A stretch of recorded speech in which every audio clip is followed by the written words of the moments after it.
अब मैं शून्य पे आता हूं। हमने शून्य खोजा, मगर महत्वपूर्ण बात है हमने शून्य क्यों खोजा, हम शून्य खोजने में सफल क्यों हुए और वो क्यों नहीं सफल हो पाए। बड़ी बड़ी दुनिया की civilisation, Chinese civilisation, Mesopotamian, Babylonian, Egypt की सिविलाइजेशन, ग्रीस की civilisation, Roman empire, Turkish empire, Inca, Maya, Aztec, कोई जीरो नहीं खोज पाया। उसका कारण यह है कि जो भी विज्ञान के विद्यार्थी हैं वो शून्य का महत्व समझते हैं। किसी संख्या को आप जितने से डिवाइड करते हैं, x डिवाइडेड बाई n, जो उसका रिजल्टेंट होता है, जैसे आप n की वैल्यू कम करते चले जाते हैं रिजल्टेंट बढ़ता जाता है। यानी किसी संख्या को x बटे 20 से x बटे 10 का मान ज्यादा होगा, x बटे 5 उससे ज्यादा होगा, x बटे 4, 3, 2, और जब x डिवाइडेड बाई 1 होगा तो क्या होगा, x हो जाएगा। इसका मीनिंग जानते क्या है? अब मैं आपको बताता हूं ये किस ढंग से हमारे व्यवहारिक जीवन और चेतना का हिस्सा था। आप लोग कभी ये सोचिए कि आपको जीवन में क्या अच्छा लगता है और अच्छा लगना क्या है। मैं बिल्कुल साइंटिफिक एक्सप्लेनेशन की बात कर रहा हूं। Happiness is considered to be an energised state of mind. जब आप खुश होते हैं तो आप ऊर्जा महसूस करते हैं अपने मन में, मस्तिष्क में।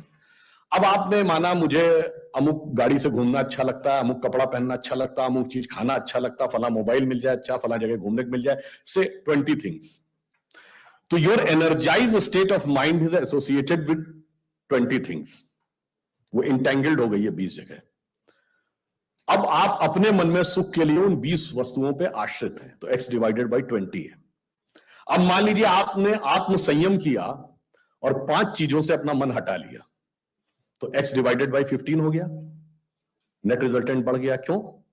वो ऊर्जा जो उन 5 पदार्थों के साथ संलिप्त थी वो आपने बचा ली, तो वो आपके अंदर रह गई, तो by law of conservation of energy आपका एनर्जी लेवल बढ़ गया। जब आप x बाई 10 पे आ गए एनर्जी लेवल और बढ़ गया, और संयम किया 5 चीजों पे आ गए एनर्जी लेवल और बढ़ गया। अब इसके आगे की यात्रा जो 5 चीजें हैं उसके आगे की यात्रा x बाई 5 के ऊपर की यात्रा थोड़ी कठिन चुनौतीपूर्ण है, ये सिर्फ सन्यासी कर पाते हैं। 5 चीजें क्या हैं? भोजन, वस्त्र, आवास, श्वास और ईगो, अस्तित्व। तो सबसे पहले क्या छोड़ते हैं? आवास। कहते हैं ना कि करतुल भिक्षा तरतुल वास। अब सन्यासी का कोई घर नहीं होता, तो x बाई 4 हो गया, independent of house, no need.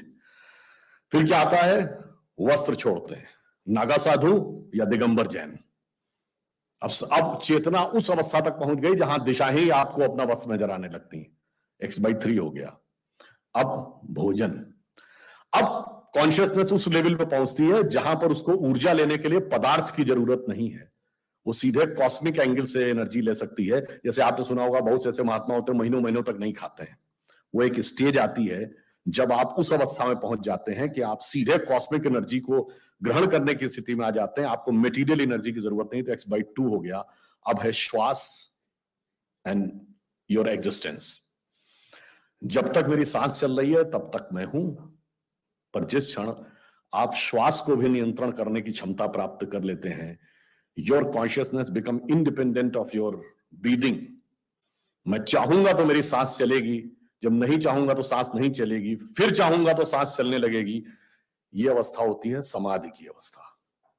तो आप x बाई 1, तो x by 1 is equal to x। अब आपने आत्म स्वरूप का साक्षात्कार कर लिया, परंतु एक चीज रह गई, मेरा एग्जिस्टेंस, मैं एक एंटिटी हूं, मैं एक व्यक्ति हूं, मैं एक पुरुष हूं, मेरा नाम है, वो तो है ना। जिस क्षण आप अपने कॉन्शियसनेस को अपने एग्जिस्टेंस से इंडिपेंडेंट कर लेते हैं, तो n की वैल्यू क्या हो गई? 0। तो x divided by 0 is equal to infinity.